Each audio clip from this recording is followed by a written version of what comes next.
6 trainers, 1 title. And at the end of the video, we'll figure out who gets to be called the world's most mysterious Pokemon trainer.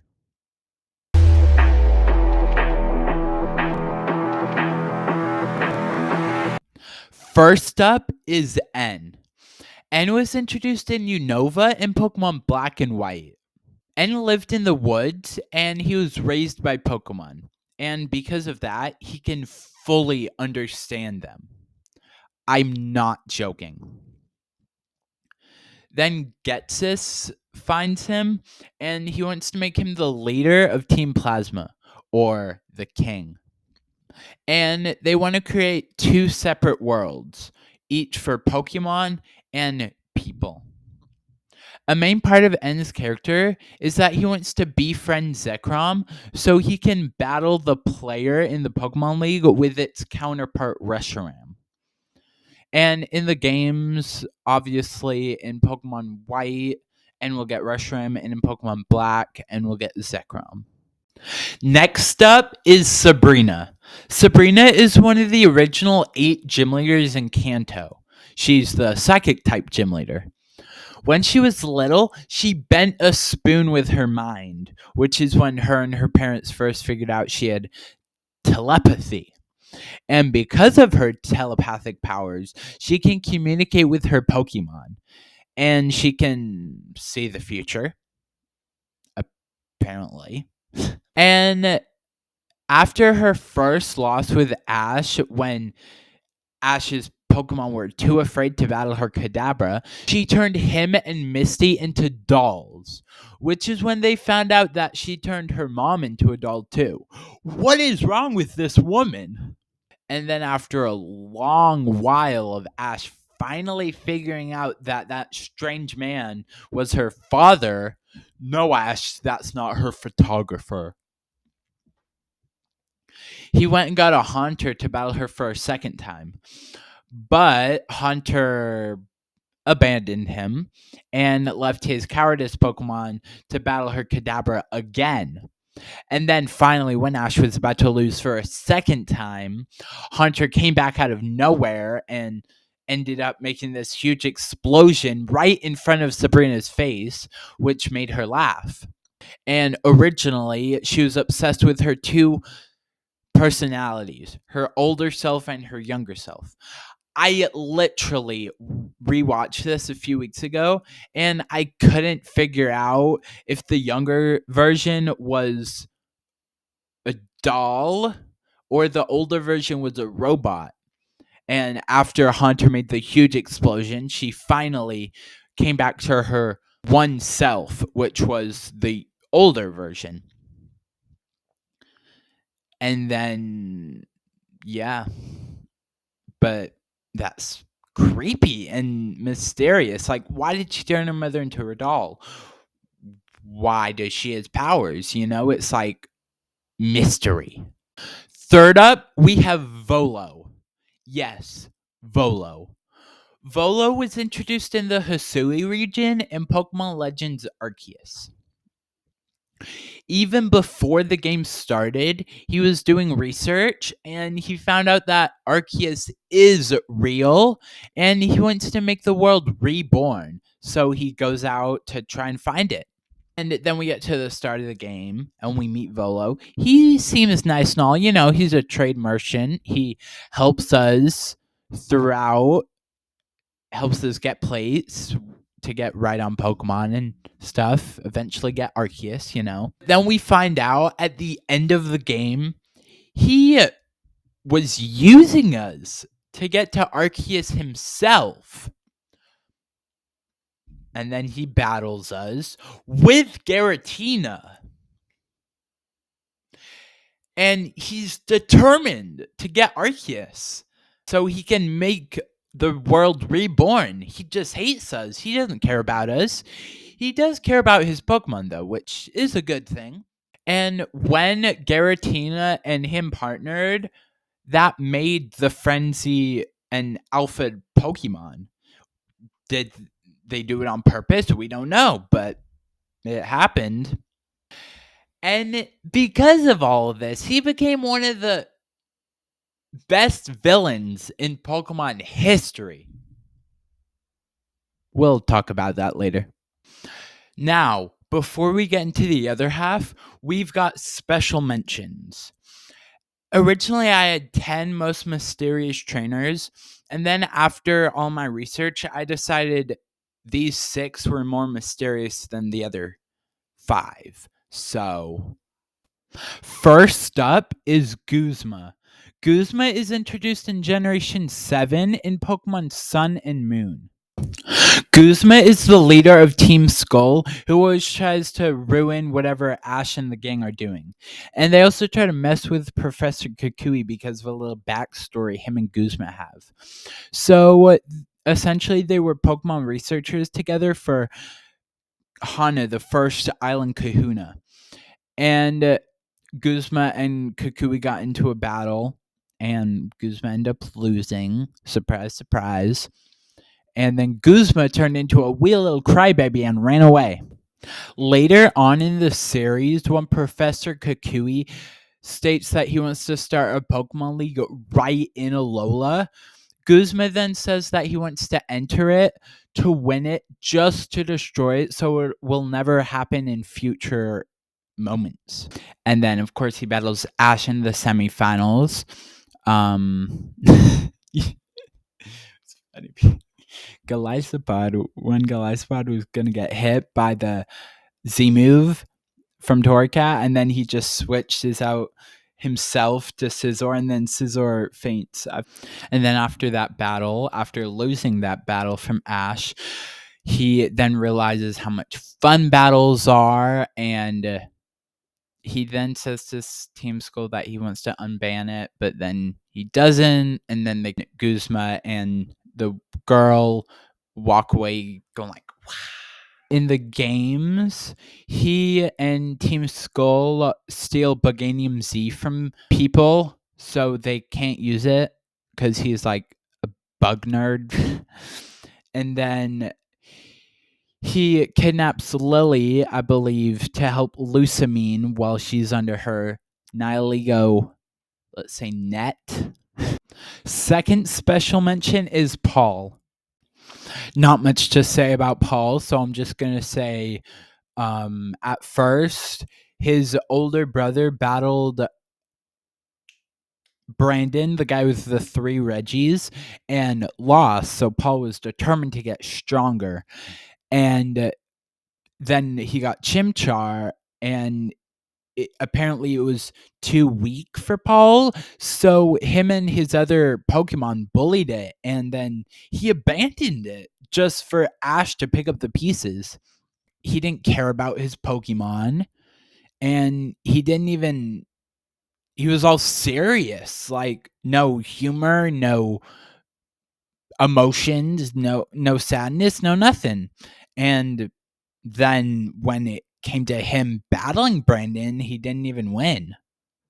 Next up is Cyrus. There's not even much to say about this guy.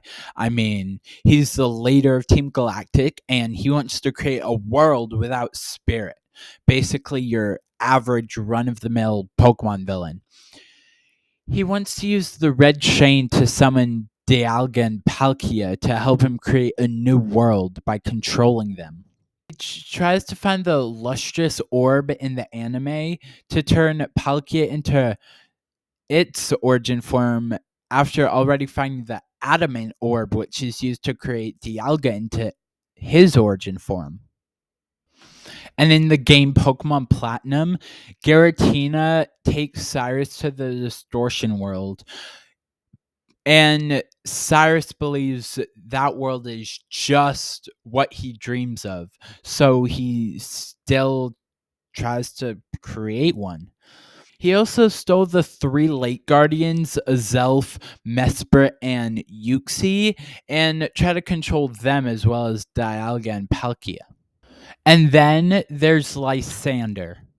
He's the boss of Team Flare, who wants to destroy the world using AZ's ultimate weapon by controlling both Zygardes. He uses Elan to try and get all the information and strength from Mega Evolution to help him. And then he weirdly talks to Ash about the power of Ash's Greninja because he also believes that it could help him. With all of these guys, we know why they're doing this stuff. They're not really that mysterious. Next is Cynthia. Cynthia is the champion of the Sinnoh region. She investigates myths involving Pokemon, and people in the anime consider her mysterious already. So, off the bat, we know she's got to be on this list, right? She spends her time researching legendary Pokemon. She is a Spiritomb on her team. That makes sense. And she has a lot of knowledge of people on Pokemon, and she creates her own theories about it. She theorizes. She's a theorer. And Cynthia might be somewhat related to Volo and Gognita. So, hey. And in the Diamond and Pearl arc, she goes to Team Galactic's HQ to get revenge on Cyrus for attacking Celestial Town, which is her home. And her battling style, she just switches her Pokemon out as she pleases all the time. It's just frustrating, but I mean, it's a good strategy. Also, just look at this. Okay, fifth up is AZ, who was introduced in the Kalos region, Pokemon X and Y. So, we all know the ultimate weapon, right? Well, a bit more of a backstory to it is that AZ's Floette was gifted to him by his late mother. And around that time, the Kalos War was going on. So they took AZ's Floette to use in the Kalos War. And at that point, it was a war. So they didn't care whose Pokemon or where they got it from. They just needed the Pokemon to help fight in the war. And then several years later, AZ found Floette's dead body. So he built a machine to bring Floette back to life. And then he turned that machine into something else and used it to destroy both sides of the Kalos War. And after that, because of that, Floette then left him. So really, there was no point in making it anyway. And then because of the machine, he grew to like 9 feet tall, and his lifetime expanded. Then his younger brother saw the cruelty he made and decided to bury the weapon for good so it will never be used again. Then 1,000 years before Mega Evolution came out, AZ traveled to Hoenn to find an eternal flower. And then that's where he witnessed the battle between Primal Groudon, Primal Kyogre, and Mega Rayquaza. At some point during all of that, I'm not sure if it was after or in the middle, but he was gifted a prison bottle, which is used to turn Hoopa into its bigger transformation. And then he was gifted a plot of land, which is where he built Hotel Z. And in the most recent Pokemon game, Pokemon Legends ZA, we see Hotel Z with AZ and Floette running it together. And I'm not going to spoil the whole thing. I'm just going to say there are Ragged Mega Evolution, and he helps us stop that. Now, last, but certainly not least, our sixth trainer. He's mysterious. He's Rage Bait equipment. It's Tobias. Yes, Tobias. Tobias was introduced in Sinnoh, Pokemon Diamond and Pearl. Not until the very end In the last few episodes of the league, Barry, one of Ash's rivals, was walking through the aisle getting ready for his next Sinnoh League battle when all of a sudden this mysterious looking creepy person walks past him, and Barry is stunned just by a glimpse of him. And then Conway tells Ash, Dawn, and Brock that there is a trainer in the league that's managed to defeat his first two opponents with just his Darkrai. A Darkrai has entered the league. And then Ash wins his other battles, obviously. And then he goes against Paul, his main rival. And it's not an easy win. In fact, Infernape got badly injured at the end of it due to his Blaze ability. So Ash ends up calling in some Pokemon and having him battle in the semifinals, aka the fight against Tobias. Ash ends up calling Professor Oak to send Heracross, Swellow, and Sceptile. And then finally, we get to the semifinals with Tobias versus Ash. The semifinals. I would have expected the finals. Like, why would you do a battle with Ash against a mysterious dude with legendaries in only the semifinals? It's crazy. Anyway, Tobias ends up using his Darkrai for a majority of Ash's team. His Gibble, his Buizel, his Heracross, his Torkoal. And then finally, Ash sends out his Sceptile, his ace from the Hoenn region. After a mean, long battle against Sceptile and Darkrai, Sceptile ends up using his final move, his Leaf Blade, to knock out Tobias's Darkrai. He did it! The legendary conqueror, Sceptile. And then, guess who Tobias's next Pokemon is? Latios. A freaking Latios. As you can imagine, Latios easily defeats Sceptile. And then Ash sends out Swellow, but Latios quickly defeats it after an aerial battle. And then Ash sends out his final Pokemon, Pikachu. This battle was tough, I'm not gonna lie. And then Pikachu ends up using Volt Tackle, knocking both of them out, and it ends up in a tie. But since Tobias only used two Pokemon, Tobias ends up winning. And then against his battle with the person that went to the finals, he ends up only using his Darkrai to win. And Cynthia holds up his trophy to present him as the new Sinnoh League champion. So after all that, Tobias is the most mysterious Pokemon trainer. Because, well, all the other people, we pretty much figured out at the end why they were mysterious. Or why they did the stuff they did. So at the end, they didn't really turn out to be that mysterious because we knew their backstory. But with Tobias, he showed up just to be Ash, and he has two legendaries on his team. For all we know, he could have an entire team with legendaries. So we never end up finding out why he does what he does,